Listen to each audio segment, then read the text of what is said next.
Alright, guys, we are in emotional growth toward complexity and integration. This is the end of chapter 2. So this is the very last part. Let's just jump right into it. Emotional growth requires a balance not only between the neurocortex and the amygdala, but also between continuity and flexibility. So there is a flow of experiences reflecting familiarity and innovation, stability and change, certainty and uncertainty. The idea is to move toward complexity and integration. This means moving toward a dynamic system of adaptation to environmental changes. Instead of reacting the same old way to situations which remind us of previous experiences, we are able to form new patterns of responding to these changes. This is not easy, of course, when one has the old pattern imprinted during a traumatic event. Old habits die hard is a very mild cliche when we are referring to the imprints of the traumatic experiences. Our amygdala, which truly want to be helpful and protect us from getting hurt again, make certain that we do not again fall victim to an old situation. This, of course, makes changing our pattern of response difficult. Let's review what Ledoux says. Quote, "It is possible for emotions to be triggered in us without the cortex knowing exactly what is going on." Unquote. He has shown the amygdala specializes in such preconsciousness, fear recognition. Quote, "The amygdala is programmed to react without benefit for input from the thinking part of the brain, the cortex." Unquote from him in 1996. There is a value in this protection by the amygdala, in that it can make us react to danger before we really have a chance to understand it. However, if our previous experiences and certain sensory input, such as noise, for instance, is traumatic, we will constantly be reacting to similar noises, as if they are dangerous. A Vietnam veteran will react differently to a car backfiring than someone who has never been in combat. Because trauma has a component of helplessness attached to it and interferes with the achievement of self-regulation and the integration of self-states, it can have a negative impact on one's expectations for the future. Remember what Siegel said, quote, "Memory is the way past events affect future functioning," unquote. This is partially because the imprint of the trauma forms a bias for anticipating the future. Perhaps this is the reason so many adoptees feel unable to think about the future. It seems so futile. Nothing will change. The bias gets reinforced over and over again in a kind of feedback loop, so that the imagining a different outcome for the future seems impossible. Because interpersonal relationships are essential to the achievement of complexity and integration, I have tried to make adoptive parents, birth parents, and partners of adoptees aware of the need for validation of their experiences and their feelings connected with those experiences. The validation creates a crossover of mind states in which the mind states of the adoptee and that of the significant other are similar, thus creating a space for a more subjective experience of self. The constant reminders that their subjective experience is not acknowledged or validated by anyone else has the effect of making the adoptee feel unreal, false, or invalid. At the very least, they feel misunderstood. Not only does this impair the relationships themselves, but make impossible a movement toward complexity and a more appropriate response to environmental conditions and interpersonal interactions.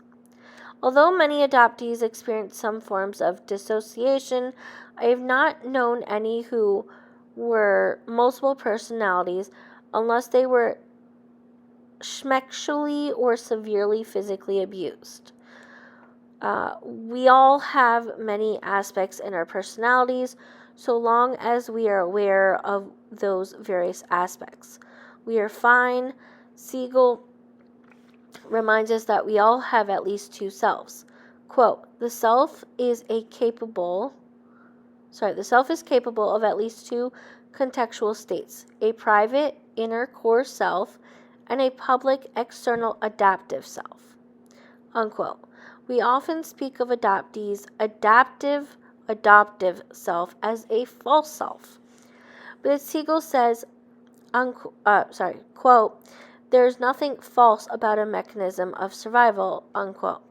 However, the absence of mirroring for the inner self and the constant need to try to fit in make allowing the core self any latitude seem like a risk even in family life.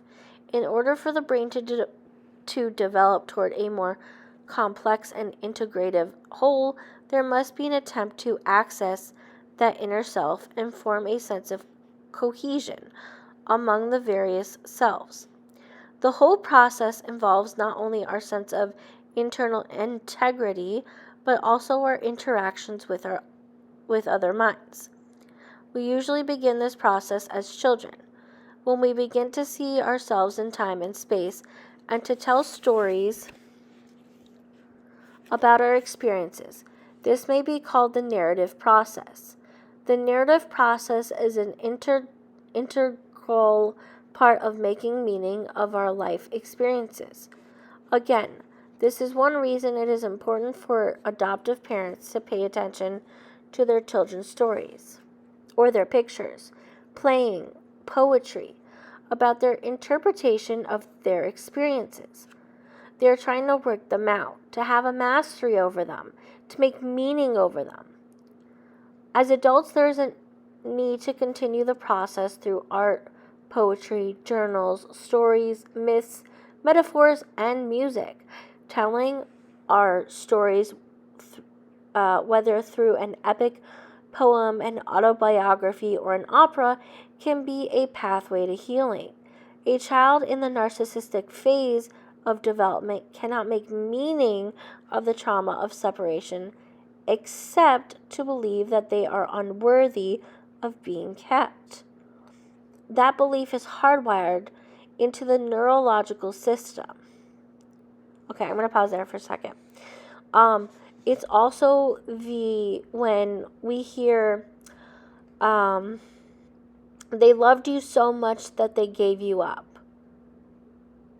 Well, which is it? Were we unworthy of being kept and then they wouldn't love us?